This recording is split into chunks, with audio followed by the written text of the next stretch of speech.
बिस्मिल्लाहिर्रहमानिर्रहीम नहमदुहु व नसल्ली व नसल्लिमु अला रसूलिहिल करीम। तमाम देखने और सुनने वालों को अस्सलामु अलैकुम व रहमतुल्लाहि व बरकातुहू। इस वक्त आलमी सतह पे जो निज़ाम में सिस्टम में ख़राबियाँ पैदा हो गई हैं, हर तरफ लड़ाई झगड़ा फसाद, यूक्रेन रूस, इंडिया पाकिस्तान, गज़ा इसराइल ईरान और बाकी जो मुल्क हैं वो सब को किसी के पीछे है, को किसी के पीछे है। ज़्यादातर ट्रंप और उसके साथी इसराइल के साथ हैं। ये लीडरशिप जो है सब, अगर आप देखें ये फसाद किस बात का है, तो सारा फसाद ये जो लीडरशिप है इस वक्त मुल्कों की, ये सब उसका ज़िम्मा है। ट्रंप और मोदी और दूसरा और तीसरा ये वोट लेके आते हैं लोगों से, लोगों के साथ झूठे वादे करते हैं। ट्रंप ने जंगें रोकने का वादा किया, मुसलमानों को तसल्ली दी। असल में उसमें इशारा यही था कि वो इसराइल का हाथ रोकेगा गज़ा पे जुल्म जो हो रहा है। और बहुत सारे इसी तरह बाकी लीडरशिप जो है वो भी अपने अपने अवाम से जब वोट लेते हैं तो वोट तो इसी बुनियाद पे लेते हैं, अवाम की भलाई, अमन, खुशहाली, लेकिन करते उसके उल्टे आके। यानी जमहूरियत बराए नाम, जमहूरियत बराए गुंडागर्दी, जमहूरियत बराए जुल्म, जमहूरियत बराए तशद्दुद, जमहूरियत बराए छोटे छोटे बच्चों का खून बहाना, इसका नाम रह गई। जमहूरियत के नाम पे आते हैं। और वही अवाम, जब इराक़ पे हमला हुआ था तो बड़े बड़े जुलूस निकले अमेरिका में, बरतानिया में, यूरोप में जंग के ख़िलाफ़। किसी लीडर ने अवाम की नहीं मानी। अब जब से गज़ा पे हमला आवर है इसराइल, उस वक्त से भी बड़े बड़े जुलूस निकले हैं। अमेरिका की यूनिवर्सिटियों के स्टूडेंट निकले हैं। यूनिवर्सिटियों से स्टूडेंट एहतजाज करने की बुनियाद पे निकाल दिए गए, गिरफ़्तारियाँ हुई, लेकिन अवाम की राय का एहतराम नहीं किया गया, अवाम की मानी नहीं गई।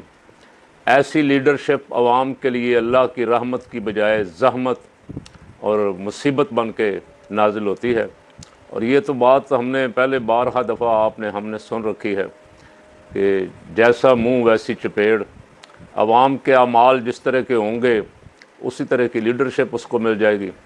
अवाम के अमाल, अवाम को चाहिए तो ये था कि जो लीडर ज़र्रा बराबर भी जुल्म की तरफ बढ़ता है, जंगो जदाल की तरफ बढ़ता है, कत्ल व गारत गरी की हिमायत करता है, उस लीडर से बिल्कुल अलहदगी इख्तियार कर लें, उसकी तरफ देखें भी ना, उस पर 4 हरफ भेजें। लेकिन बदकिस्मती है, यहाँ लोगों के मफादात हैं। लोग अपने अपने मफादात के पीछे भागते हैं, जानते हुए देखते हुए कि ये बंदा गलत है, ये झूठा है, ये चोर है, ये लुटेरा है, इसको मुल्क के साथ कोई हमदर्दी नहीं है, इसको अवाम के साथ कोई हमदर्दी नहीं है। ट्रंप जैसे गलत आदमी का एक मुल्क का सदर बन जाना और अमेरिका जैसे मुल्क का सदर बन जाना, जो रोज़ धमकियाँ देता है, जिसको चाहता धमकियाँ देता है। पहले फ़लस्तीनियों को कहा कि यहाँ से गज़ा के लोगों को यहाँ से वैसे ही निकाल दो, मिस्र, सऊदी अरब और फ़लाँ मुल्क इनको जगह दें और वहाँ इनकी बस्ती बना दें, इनकी यहाँ से निकालें। इतनी बड़ी इसराइल की तरफदारी कि जिसका आप और मैं अंदाज़ा भी नहीं कर सकते थे। फिर सारे फ़लस्तीन के ख़िलाफ़ शुरू हो गया, और फिर जो जुल्म कर रहा है उस जालिम के साथ हो गया, उस जालिम की मदद कर रहा है। कभी कह रहा है मैं भी इसके साथ मिल के हमला कर दूंगा, कभी कुछ कह। सारी दुनिया का अमन गारत करके रख दिया। वो कुरान मुक़द्दस में एक आयत मुबारक, इन्नल मलूक इज़ा दखलू क़रयतन अफ़सदूहा, ये बादशाह जब बस्तियों में दाखिल होते हैं तो फसाद बर्पा करते। तो अब माफ़ फरमाएँ, जमहूरियत कहीं नहीं है, बादशाहते हैं। जमहूरियत का माना तो होता है कि अवाम की राय मानी जाए, अवाम की मर्ज़ी के मुताबिक काम किया जाए, अवाम का भला सोचा जाए। लेकिन यहाँ मोदी देख लें आप, उसके कितनी रियासतों में गड़बड़ है, सिर्फ़ इस वजह से कि नाइंसाफ़ी हो रही है, अक़लियतों के साथ जुल्म हो रहा है। वो कई सालों से पाकिस्तान के ख़िलाफ़ बयानियाँ बना बना के इंतखाब जीतता था, अब उसका बयानिया ठुस हो गया, पूरी दुनिया में उसका बयानिया पिट गया। हमारा बिलावल ज़रदारी कह रहा है कि मोदी का बयानिया पूरी दुनिया में, भारत का बयानिया पिट गया, और अगर भारत ने हमारे पानी पे कब्ज़ा ना छोड़ा تو ہم بزور طاقت جنگ کے ذریعے بھارت کے دریاؤں پہ قبضہ کر لیں گے۔ تو یہ ایک دوسرے کو دھمکیاں، بڑکیں، جنگ و قتال، یہ جمہوریت۔ جمہوریت کبھی سنا تھا ہم نے کہ مذاکرات کرنا، بیٹھ کے معاملات طے کرنا، سیاستدانوں کا طریقہ کار یہ ہوتا ہے۔ اب ہمارے فیلڈ مارشل صاحب کئی دن سے غیر اعلانیہ دورے پہ امریکہ ہیں، اور امریکہ ان کی جب سے ملاقات ہوئی ہے ٹرمپ کے ساتھ، اس کے بعد پتہ نہیں، اللہ بہتر جانتا ہے، کوئی باتیں ابھی باہر کھل کے آئی نہیں ہیں، کیا معاملات طے ہوئے ہیں کہ ٹرمپ کو چیف صاحب بہت پسند آ گئے، چیف صاحب کے وہاں لیکچر شروع ہو گئے، اور ان کے جو ذمہ داران تھے ان سے ملاقاتیں شروع ہو گئیں۔ تو اس سے آپ اور میں خود ہی اندازہ لگا سکتے ہیں کہ وہ کس پہ خوش ہوتے ہیں۔ اور 3 آدمیوں پہ اس نے کہا میں بڑا خوش ہوں، ایک نیتن یاہو پہ، نیتن یاہو کو وہ اپنی جند جان کہتا ہے، دوسرا مودی پہ، اور تیسرا ہمارے فیلڈ مارشل عاصم منیر صاحب پہ بھی وہ کہہ رہا ہے میں بڑا خوش ہو گیا، لیڈرشپ کا اس کو بڑا مزہ آیا۔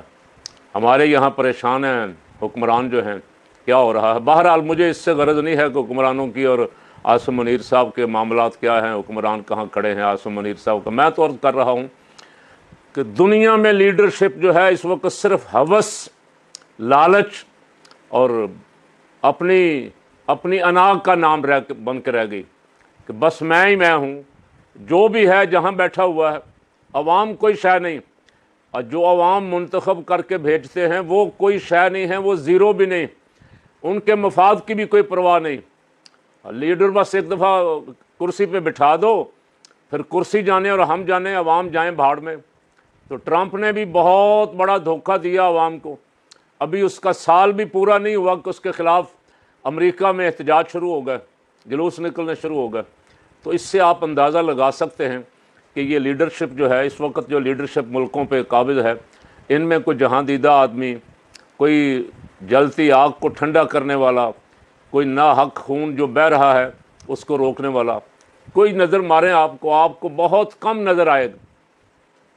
یہ بدماشی اور غنڈہ گردی اور قتل و غارت گری رکتی تو اسی وقت ہے جب آگے سے جواب دینے والا تگڑا ہو، جیسے انڈیا کو پاکستان نے جواب دیا، جیسے اسرائیل کو ایران نے جواب دیا۔ لیکن جب تک آپ خالی کہتے رہیں جی چین بھی اور روس بھی میدان میں آ رہے ہیں، چین اور روس نے بھی یہ بیان دے دیا، چین اور روس دونوں تماشا دیکھتے ہیں، کسی کی جنگ میں کودتے نہیں ہیں، تو جب تک ایک طاقتور بدماش کو بڑی طاقتیں روکیں گی نہیں، اور اس کی بدماشی جو ہے اس سے کیسے بچا جا سکتا ہے؟ وہ غریب عوام پہ، مظلوموں پہ، کمزوروں پہ ظلم کرتا رہے گا، اور اس کا ظلم بڑھتا جائے گا۔ اس کا ظلم اس وقت تک ختم نہیں ہوگا جب تک اسے کوئی اس کی جوڑ کا آدمی آگے سے روکے گا نہیں۔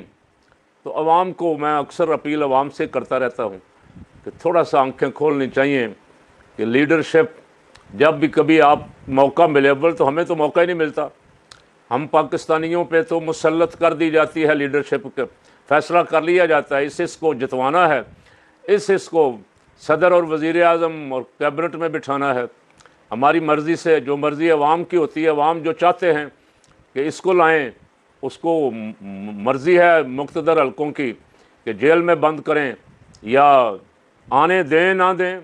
کئی سال ہو گیا ہمیں لڑتے ہوئے، 70 سے لڑ رہے، 70 میں ہمارے ساتھ دھوکہ ہوا دینی جماعتوں کے ساتھ، پھر 77 میں بھٹو نے الیکشن چرا لیا، پھر 85 میں ضیاء الحق نے مرضی کی اسمبلی بنا لی غیر جماعتی، پھر 88 میں فیصلے تو پہلے کر لیے جاتے ہیں، جتنے الیکشن بھی ہوتے ہیں فیصلے پہلے کر لیے جاتے ہیں کہ کس کو لانا ہے، اور فیصلے کس کی مرضی سے؟ انٹرنیشنل اسٹیبلشمنٹ کی مرضی سے کہ پاکستان میں وزیر اعظم کسے بنانا ہے، حکومت کسے دینی ہے، چیف آف آرمی سٹاف کسے بنانا ہے۔ ہمارے فیصلے امریکہ میں ہوتے ہیں، انٹرنیشنل اسٹیبلشمنٹ ہمارے فیصلے کرتی، کون یہاں حکمرانی کرے گا؟ یہی میں بارہا دفعہ دینی جماعتوں کے گوش گزار کرتا آ رہا ہوں۔ برداشت نہیں کیا گیا، مرسی کو برداشت نہیں کیا گیا، مصر میں بڑی بھاری اکثریت سے جیت کے آیا تھا، اسے موت کے گھاٹ اتار دیا گیا، حکومت چھین لی گئی، وہاں اپنی من پسند بندوں کو بٹھا دیا گیا، فوجیوں کو، اور پھر یہاں 50 साल हो गया ईरान में इस्लाम पसंदों की हुकूमत है, वो भी बर्दाश्त नहीं हो रहे, उनके ख़िलाफ़ बड़ी साजिशें होती रहीं। अब खुल के आ गया इसराइल, ट्रंप और यूरोप खुल के आ गया कि हमने ईरान में रजीम चेंज करना है, हुकूमत बदलनी है, अपने जैसा कोई बदमाश और अपने जैसा कोई बेदीन मुल्हिद ला के ईरान के सर पे बिठाना है।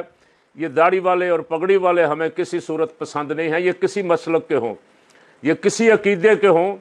दीनी जमातों को इस पे ज़रूर गौर करना चाहिए, जो यहाँ सियासत के लिए लड़ रही हैं ना, ये समझते हैं कि शायद इस दफ़ा नहीं तो अगली दफ़ा हमारी बारी आ जाएगी।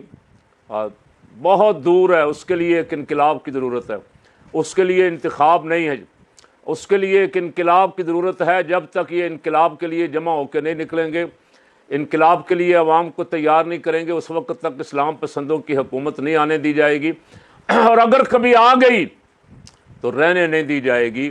उसकी ज़िंदा मिसाल आप ईरान देख लें कि ईरान की दुश्मनी क्या है इस वक्त। सिर्फ ईरान से दुश्मनी ये है कि वो दाढ़ी और पगड़ी वाले हैं और इस्लाम की बात करते हैं, उन्हें ये नहीं चाहिए। लेकिन मेरा रब जो है, मेरे रब को इस्लाम का गलबा चाहिए। इंशाअल्लाह अज़ीज़ दुनिया सारी ज़ोर भी लगा ले तो गालिब इस्लाम रहेगा, और इस्लाम एक वक्त आएगा वहाँ भी जहाँ से दुश्मनियाँ हो रही हैं, वहाँ भी इंशाअल्लाह गालिब होगा।